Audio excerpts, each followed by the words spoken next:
afternoon, everybody. This is Robin Ayoub from the Localization Fireside Chat, and welcome to another recording. And today we're recording episode 170, believe it or not. Started 2.5 years ago, mid-2023, and we're about 170 episodes in, which means we've interviewed about 170 executives, decision makers, thought leaders from the industry and from adjacent industry, if you will, that influence the industry in their technology, in their what they're working on, in their business, etc. I hope this podcast has contributed positively to the localization industry. From the comments I hear, it confirms that it is. And I really appreciate your listeners. I appreciate the guests that came on to the channel, the preparation they put in place, the contribution they make with their thoughts and ideas that they bring forward.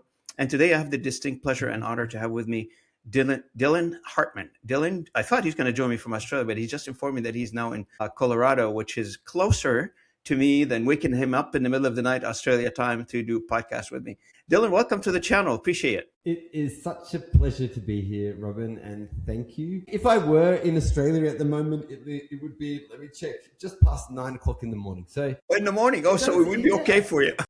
However, it is tomorrow. So it is tomorrow in Australia. And when we have to catch the plane from Brisbane over to the west coast of the United States, it ends up being the longest day of your life. So we left on Saturday last time, left at around 7:30 in the morning, arrived in the United States at 6 on the same day. And I thought, didn't I just fly for something like 16 hours or 17 hours? So yeah, it is a pleasure to be here today, Robin, and I thank you. I really appreciate it. Thank you. I was just interviewing somebody from Australia last week, and we were doing the interview like today, like right now, this time zone almost. And he told me all about, it was like Friday afternoon. He was already in the weekend, and I'm on Thursday night. So he was telling me all about the weekend. Meanwhile, we just haven't hit the weekend yet on this side. Just to confirm what you just said about the time zone. Now, it highlights the reality of our industry as well. We are truly a global industry and have to be present everywhere, every time, every day, every hour. Now, I know you and I met before. I think we met briefly at the Canadian Language Association, Language Industry Association conference in Montreal last year, I believe. It was World Speak, I think it was, that Yes. you attended? Or it was part of the gala thing that you just popped by and said hello to the folks? Yeah. That was my first ever trip to Canada, actually. First ever trip to Montreal. The month prior to that, I had been part of a VC-backed delegation of Australian startups coming to visit the American tech scene. And a group of 8 of us hopped on a plane, went from Brisbane to San Francisco, visited Silicon Valley, visited Stanford University, got on a plane, went to Denver. And there was one of my advisors in the translation localization industry, Dieter Runge, said to me, Dylan, how could you be in Denver 45 minutes away of a place we would call heaven for you? You bike, you run, go visit Boulder. So I got myself an Airbnb for a week there in Boulder. I rented a bicycle, and honestly, within a week, I was in love with that place. I couldn't have gone anywhere else. When I visited Seattle and Montreal soon thereafter, and it was a great trip to be back. So is Boulder a permanent move for you? Is this where you're going to be now? Ideally. So we were juggling between moving to Seattle or San Francisco. And honestly, as a new technology company, the costs are quite prohibitive. Seattle particularly, it has a very mature tech ecosystem and very high costs. And so we did, a very responsible cost-benefit analysis, looked at the cost of living and the lifestyle quality in either of these places, and really took the cake. They have a strong startup ecosystem, a strong investor ecosystem, technology, and also Boulder has a long history within the tech and localization industry. It's interesting because you shifted from being, everybody gets into this technology in the language industry, start with a paintbrush of being a language company first and then technology after. It sounds to me like you're doing the flip. You're doing to position the company as a technology company, and then provides a bunch of services around the technology. We'll get to know the company in a second, but I want to tell the audience a little bit about yourself. I mean, we want to get to know you first, and everybody on this channel get this question to warm up the conversation, if you will. So the first question is, what is your story? What got you here? I was a 15-year-old, how would I say, grade 11 student, my parents ended up getting a job working at an international school in northern Thailand. All our family moved over there. I started going to this American international school. And lo and behold, I ended up making great friends with a lot of the Thai community. Within 6 months, Robin, I became fluent in Thai. I wanted to study Thai culture and language. Ended up studying between the Australian National University in Canberra and Luang University in Chiang Rai in Thailand. I did my bachelor's degree there. Then looking for a master's program, I ended up studying a Master of Applied Anthropology and Participatory Development through the Australian National University. I was really keen not to get into the language industry. I had been moonlighting as a freelance translator since graduating my bachelor's degree, but translation really never turned me on. Almost, how would I say, 2 months before I graduated with my master's degree, there had been a shift in government from the left-wing government of Australia to a right-wing government in Australia. Believe it or not, the very first thing for them to cut as soon as they got to power was the foreign aid budget. And so anyone interested or involved in the aid or development sector basically lost their job. And there I was, a fresh graduate with no chance of doing anything but translation. And having that degree really boosted my credibility. So yeah, I started following translation. You took, the Thai to English translation quite seriously. You are certified by NATI, right? You still? Yes. I somehow became a specialist in life sciences, translating for everywhere from Transperfect, Lionbridge, before they were acquired by SDL, which then became RWS, as well as top-end digital languages. And so there aren't that many highly qualified Thai into English translators in the world. And so we were focusing 100% on that. When I returned to Australia, and I can tell you a little story about why I had to return, that's when I became certified in Australia, yeah. So for the audience, so and that's probably one of the more interesting things, how ideas get born and how ideas get developed. As a professional, it doesn't matter what your profession is. In this case, Dylan, in the language industry, you see an opportunity, see a problem, you try to solve it. And Dylan, while he was working as a translator, he saw an opportunity or saw a problem in terms of certified translation and the legwork it takes, the amount of checks and balances that needs to put in place in order for you to achieve a certified translation. For example, for the audience who don't know and never probably had to deal with this, if you're trying to translate your passport, for instance, you need to scan that passport, OCR it, translate it, print it, take it to a certified translator to stamp it, then take it from the certified translator to the notary public to certify that the translator has done their work and they stamped it officially. By the time you do the round, I think you're dizzy by now, and you pretty much have give up on the idea of translating your passport. Dylan thought this is too complicated, to say the least. It's too complicated. And he set out to fix the problem. And by fixing the problem, he decided to solve it by developing a company called AcudocX. And we'll get to know a little bit about the idea of AcudocX and what problem does it solve, not from my perspective, what I just summarized. I probably did not do a good job in telling the world about what AcudocX does. I'm sure the idea person will do a much better job than I did.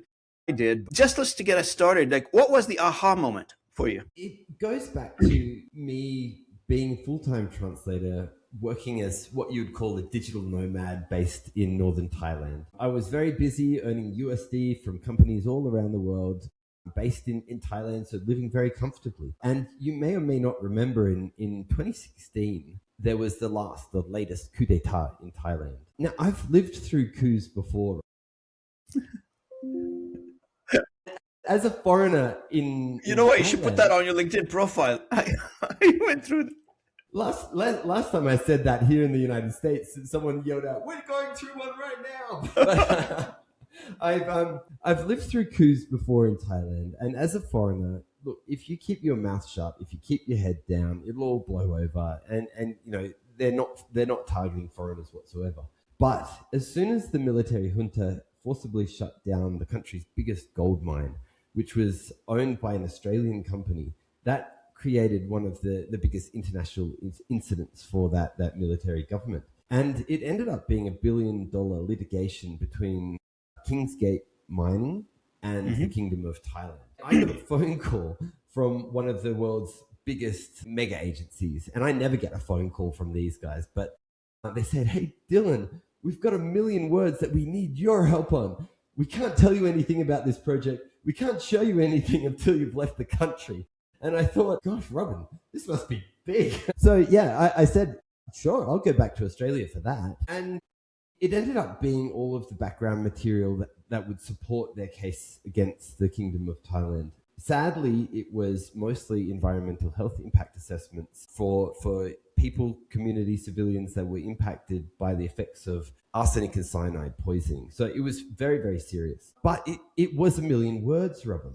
And when I got to Australia, I had the last opportunity to sit and do the accreditation exam with NAATI, the National Accreditation Authority, before they swapped from accreditation to certification. Now, when they swapped to certification, that would have required me to have done a translation degree or something along those lines. So for me to sit and do the test, it made perfect sense. And so after that, the project that you changed country for a million word, yes, I would. I'm with you on that one. It's a pretty large project. So did you deal like before, like with, those small documents that for most agencies now, and I know I worked with I'm no longer working there, but when I worked for agencies before, it was a nuisance. It was, nobody wants to do them. Like a driver's license. Are you kidding me? I'm not doing that. That's what the large agencies will say. Did you have to deal with that? As a full-time professional translator, of course I would say no way. I don't have the time to stuff around with invoicing, stuff around with project management just for a single page. It didn't make sense.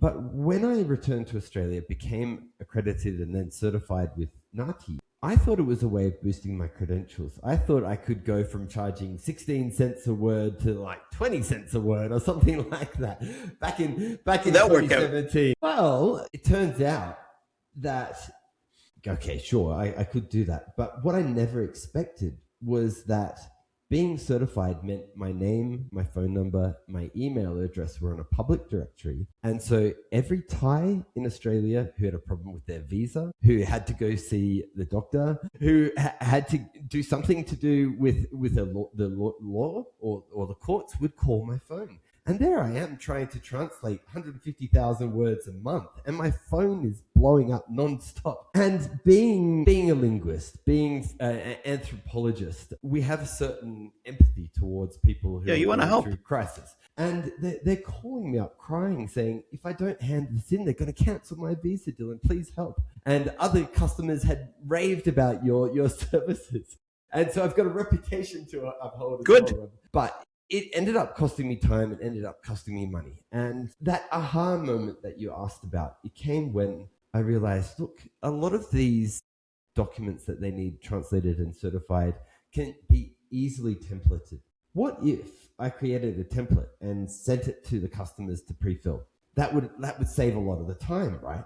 When I started testing this out on a few customers, 90% came out back a mess, but there was still potential because some of them came out perfectly. So therein was not the issue, was not the template, it was the process that we followed. So what if we are to step them through word by word the required text that needed to be translated and give them an opportunity to enter that translation themselves?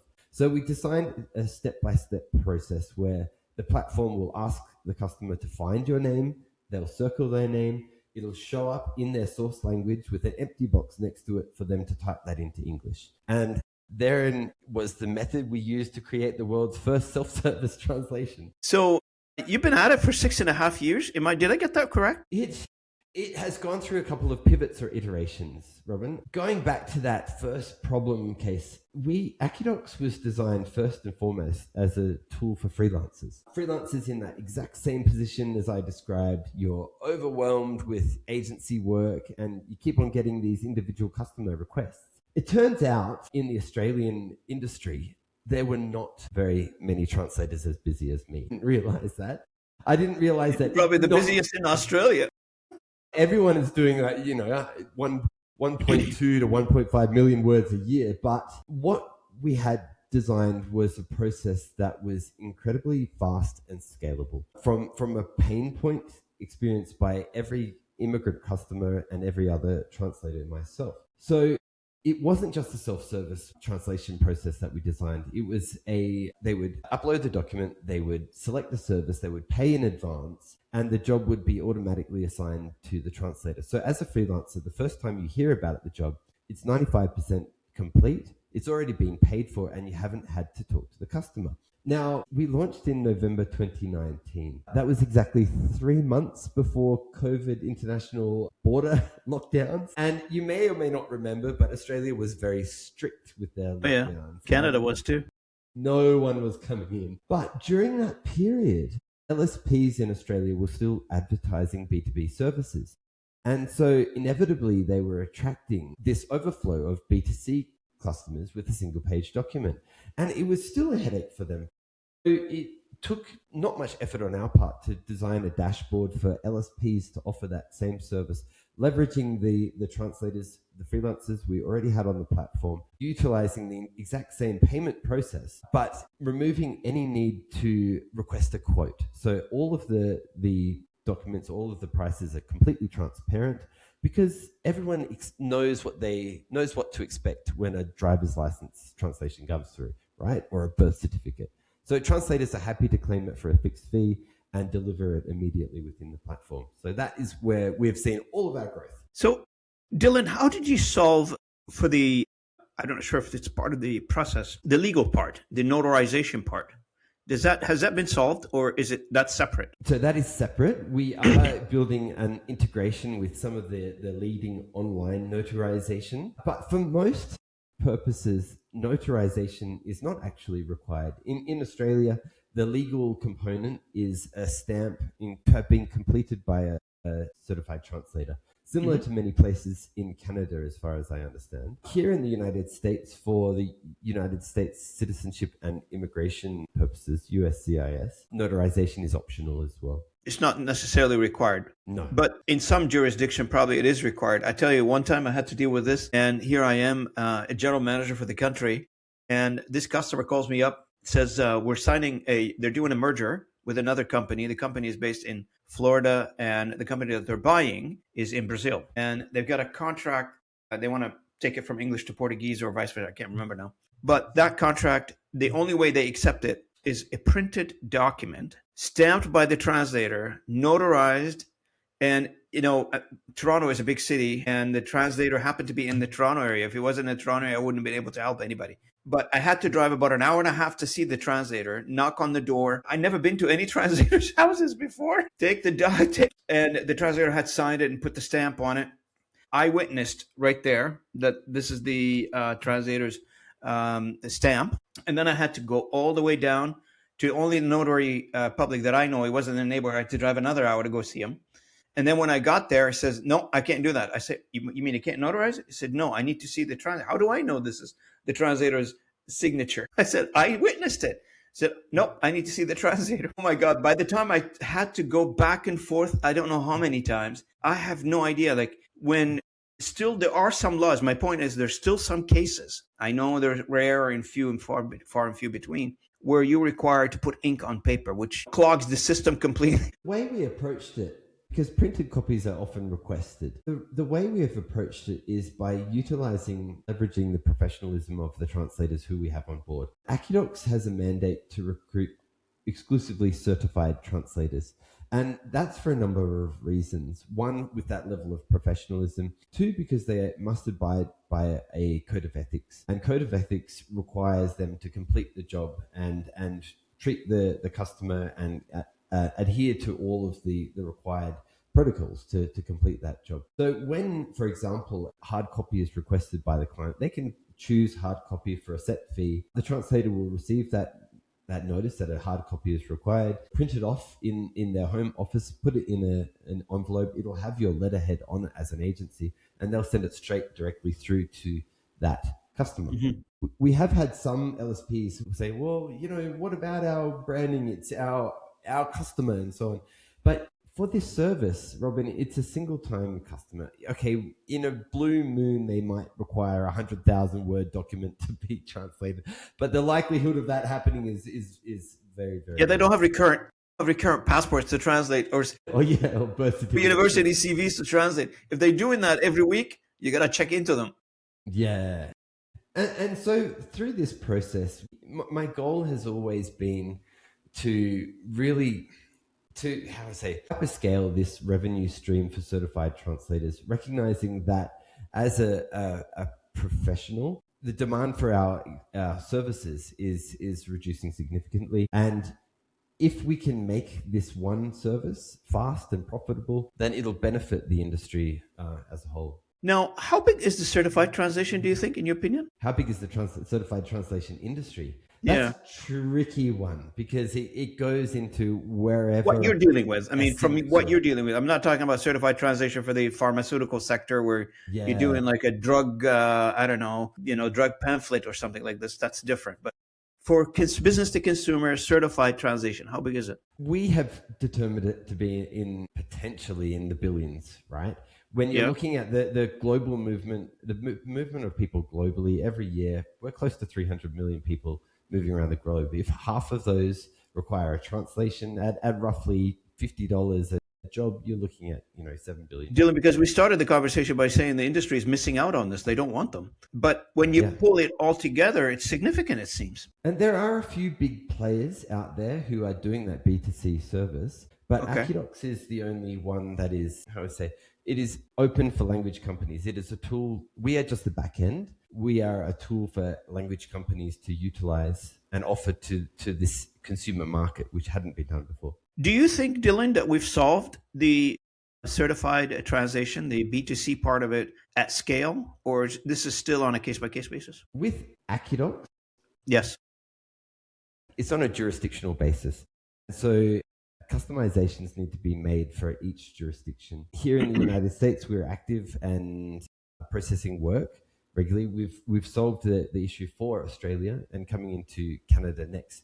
But each jurisdiction, Canada, for example, have provincial certifications that are required. And so my job will be to recruit translators onto our platform. So from there, they will become their own independent business, and they will use AcudocX as a tool basically in their portfolio of tools that they currently have. They can use it with their own customers, but we see by far the biggest majority is language services providers utilizing it, and the existing translators within the pool of translators on AcudocX claiming those jobs as they come through. Dylan, for those who don't know AcudocX, can you, if you don't mind, at least verbally or visually walk us through so we can imagine what a workflow end-to-end look like? In essence, is an automated workflow with an integrated community of certified translators. So as a language company, you can have a QR code or a link on your website, on your landing page. Do you need a birth certificate translation? Click here. It'll go through to your white labeled version of AcudocX. The customer will choose their language, choose the document that requires translation. They'll upload it, and then they'll create an account. After that, they will pay for it. And as soon as the payment is made, the job will go straight through to the first available certified translator to claim. Another thing that we have, a unique value proposition of AcudocX, is that we believe translators should be paid immediately as well. So as soon as that job is completed, the agency is paid for their margin. The translator receives their payment immediately into their Stripe account, and AcudocX takes a small clip of the ticket. So that's the business model? Yes. And so you talked about the unique value proposition. Where does AI sit within all this? I know human is still indispensable, and that's part of the cornerstone of your offer as a technology. You still need those certified translators. Where does AI fit in all this, if any? AI was tricky because we're exclusively with PII, personally identifiable information. Yeah. And you don't want to put them on the World Wide Web, that's for sure. Well, so with this self-service process already designed and a very efficient workflow, we thought, okay, what use does AI have in this situation? And if I was able to reduce the time that a customer was spending doing that self-service process from roughly 2 to 3 minutes to less than 30 seconds, I thought that was an achievement worth going for. And so right now we are using the Claude Sonnet platform to pre-fill the self-service translations for customers, but recognizing also that LLMs are pretty bad at predicting proper nouns, for example, names and so on. Especially in other languagues. That's another question Yes. I was going to ask you. Like if you're covering like multiple languages, many of Yeah. them, then it becomes a little more tough. Yeah, and so it is only as a guide to the end user or the customer who's pre-filling their own information. It is never designed to be the final translation. So if they are to choose that AI service, they are given informed consent. Do you recognize, you accept that your information will go into our model? It will not be used to train the model, but et cetera, et cetera. When they click that button, okay, our Claude Sonnet iteration will scan it, will pre-fill that information in English, and they will then verify it and check it, edit if necessary before paying and before it going through to the translator to then do that final check. So I think it's safe to say that the the slice of the pie that you're going after in the industry that we are in, for now at least, it is safe to say that is less impacted by all the AI and the technology that is really chopping at the bit to get at the the larger pieces of volume out there, try to translate it automatically, try to put everything through some sort of an automated process. It sounds like there are many of those. I mean, there are many top of the pyramid, I call them. Top of the pyramid meaning that you have specific type of content that cannot get at by technology at this point, and the only reason probably is you want to stay accurate, you want high quality, and sometimes by policy you can't use it. Many items there, eh? But do you worry about down the road? Yeah, where we see ourselves on a non-language, non-localization industry basis is we're effectively DocuSign for high stakes, cross-border, multilingual documents. When when AI gets good enough to pre-fill it, you still need that signature at the bottom of the page. And what we are relying on as a moat is government policy. And government policy, as you know well, it takes years to change, if ever. Feel still that this kind of service for immigration, for legal purposes, there still needs to be a liable human professional somewhere in the loop to say, okay, yes, this is accurate. 100%. 100%. And from an economics perspective, from a platform economics perspective, could you talk us through, take an example of a customer or an instance where you deployed it? What was the ROI for whoever was your customer? I have an interesting story about our very first one-star Trustpilot review, Robin. It was a gentleman, I can say his name was Pierre from Paris. He was flying to Australia. He realized when he got off the plane in Australia, he wanted to hire a van because for French people, it's like a dream to go on Australia on this van holiday around Australia. But the international driving permit in France is free of charge. But because of the French bureaucracy, I understand, it takes a long time to get that international driver's license. So there he was on his way to Australia, doesn't have a translation of his license, gets recommended to use our product. And he uploads it, he pre-fills his information and got it back within 30 seconds. Now, Pierre, he was fuming, he was furious. He's like, this is fake. It's not real. It's impossible. This is an AI generated. It's not real. It's not going to work. And so he left us a one-star review. And there I am, the founder, like, I get notified of these reviews. Normally it's 555. There's a 1 star. What's going on? I managed to reach out to him and say, no, Pierre. In fact, you did such a good job on your self-service translation that the translator just happened to be sitting in front of the screen when the job came through, and he didn't have to edit anything. So with AcudocX, when the translation is complete, they click the button and our platform pre-formats the job and sends it straight back to the customer to download. Pierre went and he changed his review from 1 to 5 star. And for the next 3 months, believe it or not, our number one product coming out of AcudocX were French to English driver's licenses because he had told the whole community. And it wasn't through, AcudocX has a demonstration agency just for the purposes of a demonstration, but it was through one of our initial partner agencies, 2M Language Services in Australia. And that's a very good story, Dylan. That is the ROI. They get it back faster than they imagine. And what you're covering, which we cover on this channel quite often, is we talk about the industry as an insulated industry by itself, but we always somehow forget, and you reminded us of it today, is the idea that our industry sits at the intersection of everything human. Demographics interacting with each other. We are the link between all this. And somehow, like, because we sit and everybody's busy and everybody's trying to do 100 miles a minute, trying to translate, serve their customers, respond to emails, etc. We tend to forget sometimes whatever we're doing, it's supporting somebody, in this case, an emergency, get a driver's license done. But in a lot of cases, I mean, you're saving life. Like, I interviewed somebody who does interpretation services for immigration and refugees. And these guys have a life and death scenario in some cases. They don't want to go to their homeland. And if they explain their situation correctly, if they don't explain the situation correctly, they're going back to their homeland. So what we do and what you do touches human life in a variety of aspects, which is admirable. Yeah, and you remind me of one of the last interpreting assignments I ever did. So I have done that, and I do avoid them now since these last ones. But the last one was a palliative care assignment where a lady's mother was very close to passing.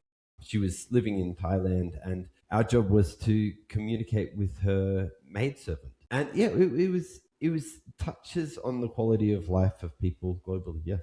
Let's talk about go-to-market, Dylan, for you and the traction that you're seeing right now in the marketplace. Talk to me a little bit about that. How is the traction in the marketplace? We enjoy. How do we say? I had one comment from a CEO here in the United States saying, people have been trying to solve this situation for the last 20, 30 years, Dylan, but yours is the first solution that actually works, that is on market and is profitable. So our go-to-market, we're seeing a lot of success with initial adopters here in the United States from companies who focus on other aspects of the translation market, have never really considered approaching the consumer market, but see it as a viable way to diversify their offering. So our main target are language services providers, CEOs. If you want to offer this service to your customers to expand and diversify your service offering, it's no cost to sign up to AcudocX. We just add a clip of the ticket to the service fee. And the geography that you're addressing right now, you mentioned the US and Australia, etc. But what about Europe, for instance, where you've got a lot more languages to cover there, right? So in the US, yes, pretty limited. In order for us to address the European market as quick as there is demand, also in South America and also in Southeast Asia and so on, we are currently trying to raise money in order for that to happen. So I won't drop names, but 2 out of the 3 initial sales calls I did here in the United States ended up with, so Dylan, where do you see your company in the next couple of years? Oh, is that what they do? We're going this way. And so Gabe went from sales mode to pitch mode and have partially subscribed our current funding round through those conversations. But very, very happy to talk to anyone else who's interested in. Absolutely. Now, what did you see in terms of adoption hurdles? So normally you talk to a lot of people, and men in your position, Dylan, you're talking to prospects and investors all the time. What's the most common adoption hurdle you've heard of? Honestly, it's not such a hurdle. It's just dealing with the larger the company, the longer it takes to implement. Oh, the bureaucracy, you mean? And so oftentimes it's just setting up a landing page on their website, because to make any changes to the website, it takes many, many steps unless the CEO is the one doing the website themselves. So that's been the only real obstacle that we faced. AcudocX's business model, like I said, is 0 fees up front. Our success is based on the language company's success, and the more volume that they can put through, the more that AcudocX earns in revenue itself. One of the things that I always, you know me, I've worked in the industry all my life, pretty much the life that I remember, right? The life before the industry, I hardly remember. It feels to me like large agencies have a hard time miniaturizing their services. And miniaturizing their services means they have to take large, complex processes, which no CEO of any large company I've heard a proponent of complexity. The CEOs, they come in, they say simplicity, simplifying, reduce the number of processes, etc. But they fail to do that. All of them fail to do that, bar none. They all fail to do simplification and miniaturizing their services down to the business to consumer level. Nobody wants to do that. And it is costly. And what tend to happen at a large companies in general, like when you're talking about large, very large organization, those mega agencies, as you called them earlier, the 80-20 rules, right? So you are only focused on your top 80% of your energy goes to your top 20 customers. And then it filters from there based on how much revenue each customer is generating. From my perspective, looking at AcudocX, you've solved the miniaturization problem. And potentially, and I don't know if you agree with that, could be used more than just to sort of, to translate a driver's license. Could be used to do small, short documents, a page, a two, not a million word as you started, Dylan, but could be used to solve those issues for mega agencies too. So what was the reaction from the mega agencies if you ever talked to them? We have talked to them. And for example, hopefully this podcast make them listen a little bit better from the sound of your answer. Well, I had a talk, this is going back a couple of years now, Zurich. I was at the SlaterCon in Zurich and happened to talk to RWS there. Okay. And an inspiring gentleman of the name of John Hart really took me seriously. And good friend of mine. Tell him I said hello. John Hart was the president of regulated industries for RWS and is now active as an advisor for AcudocX. So I think congratulations we're talking to the right people. But you're absolutely right. It's because the mega agencies, the large agencies, have to integrate with all of their existing systems. And then that becomes a minefield, doesn't it? So on the case study, I think, or case stories, so some success stories that you've been through, you mentioned the Pierre Traveler. Is there any agency that you've been involved with that you adopted AcudocX that they had a good success with, Dylan? Absolutely. We take away the barrier to entry for agencies as well. And I think one of my biggest success stories is a translator in Australia who saw the potential using not only AcudocX for his own language pair, but registering as an agency on AcudocX. And he made a very generic name, something like Aussie Translations, and built up a whole lot of traction translating every language into English on that platform. But then he's gone and registered another 24 names of Spanish translations.com.au, French translations, Italian, and so on and so on. And he has quite quickly become the biggest language service provider on our platform. So that is one case. Another case is where we didn't expect to do so well, but had an integration with what's called the Australian Computer Society, who in Australia, they are responsible for assessing skilled migrant visa applications, the credentials. They would, if somebody has a Master of Computer Science from anywhere around the world, this agency is responsible for validating those credentials. But also, a lot of their members and customers will need translation. And so just having a button on their site has allowed us to service 10 to 100 times the amount of customers through that process as well. So for language companies here, it is more of a diversification of services, allowing them to serve the consumer market, which they hadn't before. I've talked to a lot of people, obviously, over the years, and some companies that just only they do this particular translation, and they have a team of project managers. They've got like a lot of workflow designed for this, and it's predominantly or pretty much manual workflow. There's no automation to speak of. Even the invoicing, it's and the collection and all that stuff is all done by hand, for the lack of a better word. I was thinking like maybe some of those technology that you're bringing on board, maybe that would be very helpful for some of these. Absolutely. And going back to, there has been a lot of development on behalf of agencies to try to streamline that service for the project manager. But AcudocX is the first developed from the translator's perspective. To completely replace the project manager. And so we've heard feedback from some of our partners saying that it has reduced overheads by 99% because one project manager all of a sudden can very broadly monitor all of the jobs that are going through. because we put a lot of that responsibility or onus of responsibility on the shoulders of the certified translator, the project manager doesn't have to step in.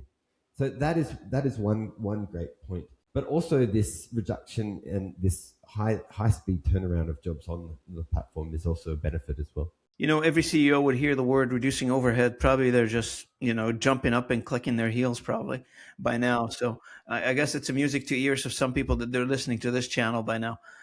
Talk to me a little bit, if you don't mind, Dylan, about the roadmap. What's the product roadmap? So like I said, we are preparing to enter Canada. We've got a lot of interest there since going to Gala, since going to the Canadian language industry. Anyone else who's got experience with developers, you hear 2 weeks and you think it'll be 2 weeks, but it ends up taking 3 or 4 or 5 or 6 months. So that is our sad story. We're ready to go there. Our ambition, our enthusiasm is there. Once we've gone into Canada and other English-speaking countries, so for translations of every language into English, then we're going to have to start recruiting translators and going into other language combinations as well. So I am the World Speak 2026 ambassador, and we'll be holding this year's World Speak conference in Gatineau, just in Ottawa, basically across the river on the Quebec side. So I'm hoping to see you there and bring your team with you if you want to.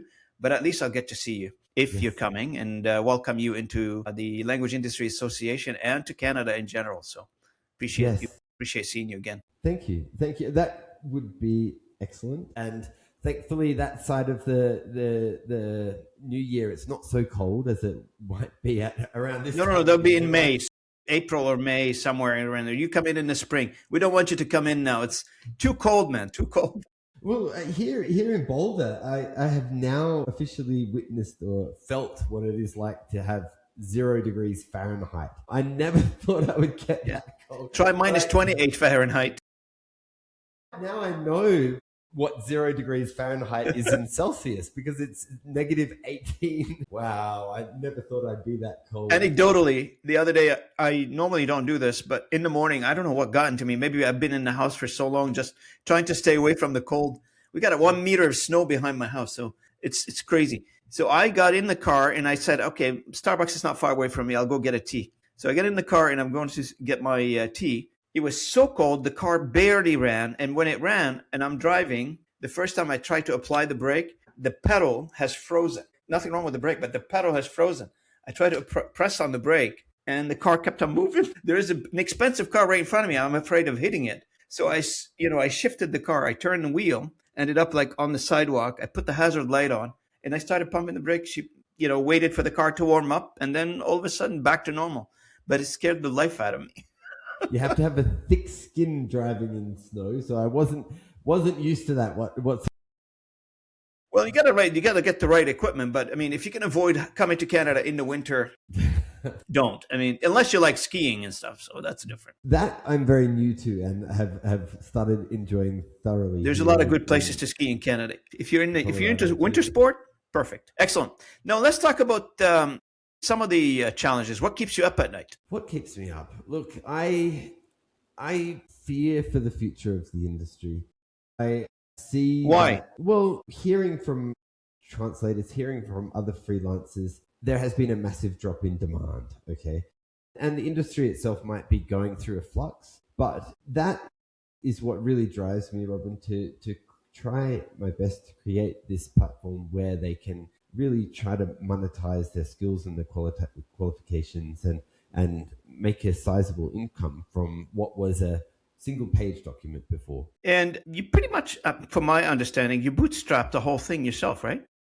Myself and my co-founder, yes. Yeah. And so are you at an inflection point right now? Are you looking for fundraising or we are good? Yes. We are fundraising actively at the moment and have a partially subscribed round that I'm very happy to talk to your listeners to if they're interested. We see our growth just about... Some of our listeners may be interested in investing. I don't know. Yeah, absolutely. So AcudocX is ready to go, ready to expand globally and inevitably going to be there.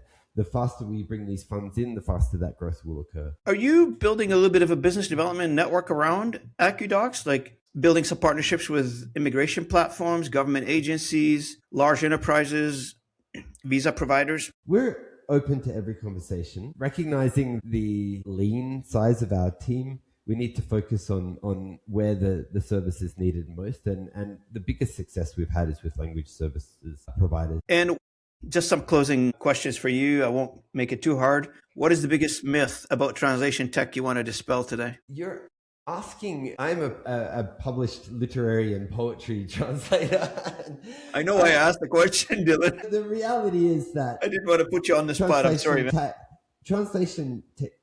It does it accurately. Does it have the heart of a translator? Does it have the heart of a writer or of an artist? I am very critical of that. And so if you want to put money on art, is somebody going to buy a computer generated or AI generated art? Yes, there is a market for that.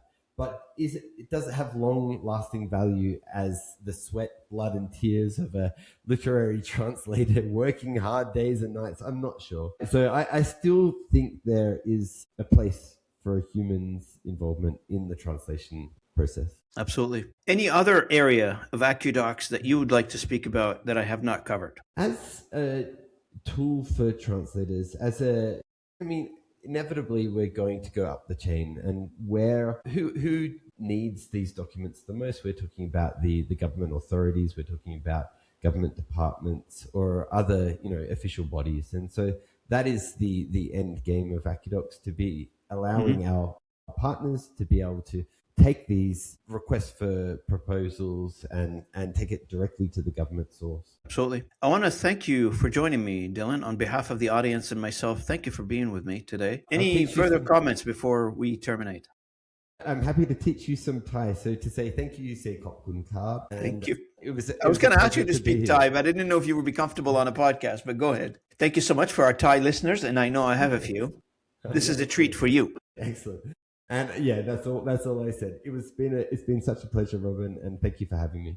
Appreciate it. Always good to see you. And for the audience, I want to thank you so much for listening in. And if you're coming in on YouTube, thanks for watching us. If you're coming in on the audio streams, thanks for listening in. And if you're reading our blog, I highly encourage you to subscribe to our blog post. We summarize all of these conversations. I put them on our blog post, robinayoub.blog. If you're not subscribed, feel free to subscribe. You stay up to speed. And just in case, if you don't want to listen to 1 hour conversation with me and Dylan, you get the Coles Note version of that. And then you get all what we talked about in a very short text. So thanks so much again for making us the top conversational podcast in the world. We're ranked among the top 5 authentic conversational podcasts in the world right now. And thank you for that. 2.5 million views every 7 days. I really appreciate that. Those statistics are just making me so smiley right now, because initially when I started this podcast, I was hoping for 10 views. And so I'm very happy with where we are, and all thanks to the guests, such a great guest like Dylan Hartmann today from AcudocX.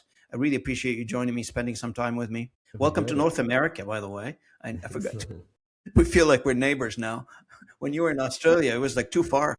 Well, there's a bit less of a lag on our podcast today, so that's good. That's right. And please feel free to come back to the podcast anytime if you want to do another one in a few months and tell us all the new things that's happening at AcudocX. Yeah. We do that all the time. People come in the first time and they come back again and they update the listeners on what's happening. So feel free to do that. To the audience, Robin, thanks so much again. Appreciate it. If anyone wants to contact me directly, I can be contacted via LinkedIn easily. Absolutely. And if anybody wants to reach out to Dylan, don't know how to reach out to Dylan, just reach out to me. You know me, and I'll do the introduction. Excellent. Thank you. Thanks, everybody. And I'll see you at the next episode. Thanks so much. Dylan, stick around for a second.